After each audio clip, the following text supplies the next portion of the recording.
হ্যাঁ বন্ধুরা, জিকে ম্যানিয়াতে তোমাদের স্বাগত। বন্ধুরা, প্রত্যেক দিন সন্ধ্যে 7টার সময় আমরা যে জিকে ক্লাস কাম মক টেস্ট সিরিজ তোমাদের সামনে তুলে ধরছি। আজকে আমাদের মক টেস্ট নাম্বার 47, যেগুলো upcoming West Bengal police, Kolkata police, West Bengal SSC group CD, SSC MTS, railway group D, WBCS এবং ওয়েস্ট বেঙ্গল পিএসসি যে কোনো পরীক্ষার জন্য খুবই গুরুত্বপূর্ণ এবং এখান থেকে কিন্তু তোমরা প্রশ্ন কমন পাবে। তাহলে চলো শুরু করব। আজকে কিন্তু একটু প্রশ্নটা অন্য টাইপের হয়েছে, তোমরা কত পেলে অবশ্যই কিন্তু কমেন্ট সেকশনে আজকে জানাবে। দেখো, 1 নম্বর প্রশ্ন, লেভ কোন দেশের মুদ্রা? ভিয়েতনাম, বুলগেরিয়া, রাশিয়া না জাপান? উত্তর কী হবে? উত্তর হবে option B, Bulgaria. Bulgarian lev, এইটা হচ্ছে বুলগেরিয়া যে দেশ রয়েছে তার মুদ্রার নাম, ঠিক আছে। তো 2 নম্বর প্রশ্ন দেখব, যে 2 নম্বর প্রশ্ন কি বলছে, নিজামাবাদ শহরটি কোন নদীর তীরে অবস্থিত? গোদাবরী, কৃষ্ণা, বিপাশা না নোয়াল? উত্তর কী হবে? উত্তর হবে অপশন এ, গোদাবরী নদীর তীরে কিন্তু এই নিজামাবাদ শহরটি গড়ে উঠেছে এবং এটা তেলেঙ্গানা রাজ্যে রয়েছে। তো যদি ঘুরিয়ে প্রশ্নটা আসে যে কোন রাজ্যে রয়েছে, সেটা হচ্ছে তেলেঙ্গানা, যেটা অন্ধ্রপ্রদেশ ভেঙে হয়েছে। নেক্সট 3 নম্বর প্রশ্ন, নিম্নলিখিত কোন কেন্দ্রশাসিত অঞ্চলটি কলকাতা হাইকোর্টের আওতাধীন? আন্দামান এবং নিকোবর দ্বীপপুঞ্জ, লাক্ষাদ্বীপ, পুদুচেরি না দমন ও দিউ? উত্তর কী হবে? উত্তর হবে অপশন এ, আন্দামান এবং নিকোবর দ্বীপপুঞ্জ। এবং কলকাতা হাইকোর্ট কবে তৈরি হয়েছে? 1862 সালে। তো এটাও কিন্তু মনে রাখবে। নেক্সট দেখতে পাচ্ছ যে কি বলছে, ভারতের সবুজ মানুষ বা গ্রিন ম্যান অফ ইন্ডিয়া নামে কে পরিচিত?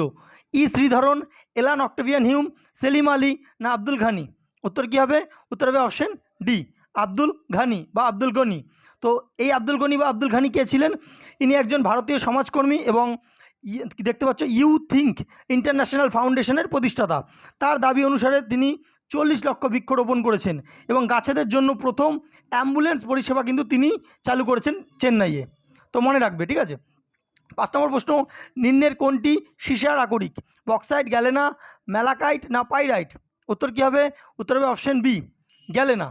তো এখান থেকে আমরা জেনে নেব যে বক্সাইটের যে আকরিক সেটা কি নাম? অ্যালুমিনিয়াম। আচ্ছা, গ্যালেনা থেকে কি হচ্ছে? সীসা। নেক্সট হচ্ছে তামার যে আকরিক সেটা কি? ম্যালাকাইট। এবং লোহার হচ্ছে পাইরাইট, ঠিক আছে। আচ্ছা, পরবর্তী প্রশ্ন দেখতে পাচ্ছ 6 নম্বর, কি বলছে, নিম্নের কোন শহরটি রাজস্থানের কাশ্মীর নামে পরিচিত? সোজাত, কোটা, উদয়পুর না জয়পুর? উত্তর কী হবে? উত্তর হবে অপশন সি, উদয়পুর। দেখো, এটা যে উদয়পুর শহরটাকে কিন্তু হ্রদের শহরও বলা হয়, প্রাচ্যের ভ্যানিসও বলা হয় এবং রাজস্থানের কাশ্মীর নামে পরিচিত। কেন? এই শহরটি কিন্তু প্রতিষ্ঠা হয় 1559 সালে।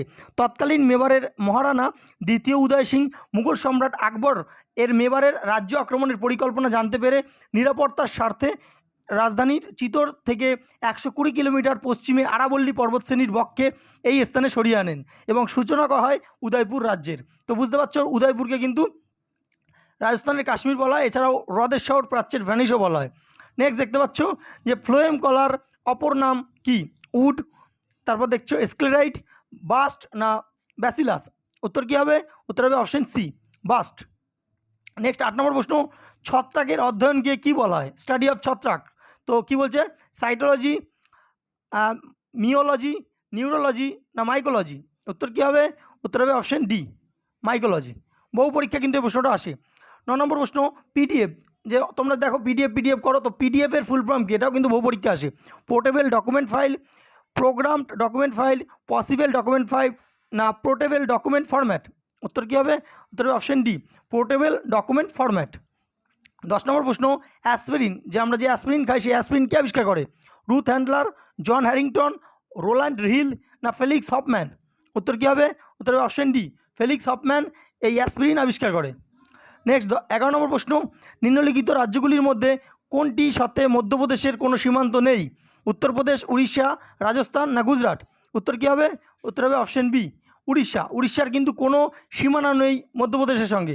তোমরা দেখতে পাচ্ছ, তাহলে মধ্যপ্রদেশের সাথে কার কার সীমানা আছে? এটা হচ্ছে মধ্যপ্রদেশ, সীমানা আছে উত্তরপ্রদেশের, রাজস্থানের, গুজরাটের, ছত্তিশগড়ের, ঠিক আছে। এই কটা রাজ্যের কিন্তু রয়েছে।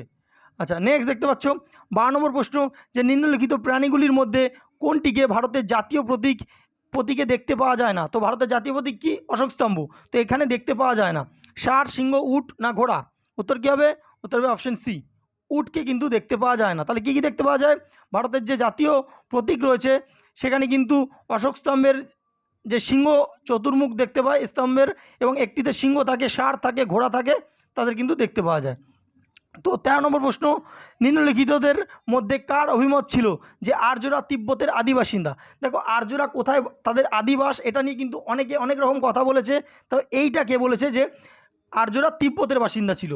ম্যাকডোনেল, ম্যাক্স মুলার, বালগঙ্গাধর তিলক না দয়ানন্দ সরস্বতী? উত্তর কী হবে?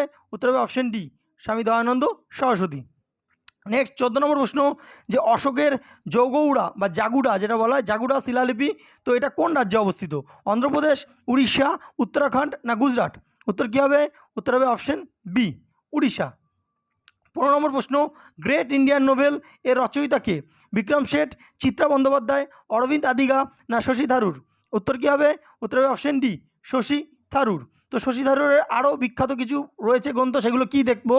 দেখো একটা হচ্ছে the paradoxical prime minister, why I am a Hindu, an era of darkness, the British empire in India, the great Indian novel. ঠিক আছে, তো আজকে এই 15টা প্রশ্নই তোমাদের সামনে তুলে ধরলাম, এবং 15তে কত পেলে অবশ্যই কিন্তু তোমরা জানাবে। যদি কম পাও কমই জানাও এবং অনেস্টের সাথে জানাও। এবং তোমাদেরকে বলবো যে কালকে আমরা কিন্তু একটা 100 নম্বরের মক টেস্ট নেবো, তোমরা কারা কারা দিতে চাও অবশ্যই কমেন্ট সেকশনে জানাও। আমরা কিন্তু সকালের দিকে মক টেস্টের প্রশ্নটা আপলোড করে দেবো, এবং রাত্রের দিকে কিংবা পরের দিন আমরা কিন্তু যে অ্যান্সার কি প্রকাশ করব। দেখো আজকে তোমাদের হোমওয়ার্ক প্রশ্ন কি, ইউনেস্কো ওয়ার্ল্ড হেরিটেজ সাইট রানী কি ভাব এটা কোথায় অবস্থিত, অর্থাৎ কোন রাজ্যে অবস্থিত? এবং পরবর্তী প্রশ্ন, বিখ্যাত দক্ষিণেশ্বর মন্দির কোন জেলায় অবস্থিত? দুটো উত্তর জানলে অবশ্যই কমেন্ট সেকশনে জানাও, এবং যারা জানো না কমেন্ট সেকশন ফলো করো, জেনে যাবে। এবং নতুন যারা সাবস্ক্রাইব করো এবং পাশে থাকা বেল আইকন ক্লিক করো, প্রত্যেকদিন সন্ধ্যে 7টার সময় এই গুরুত্বপূর্ণ যে জিকের ক্লাস তোমরা পেয়ে যাবে। ধন্যবাদ।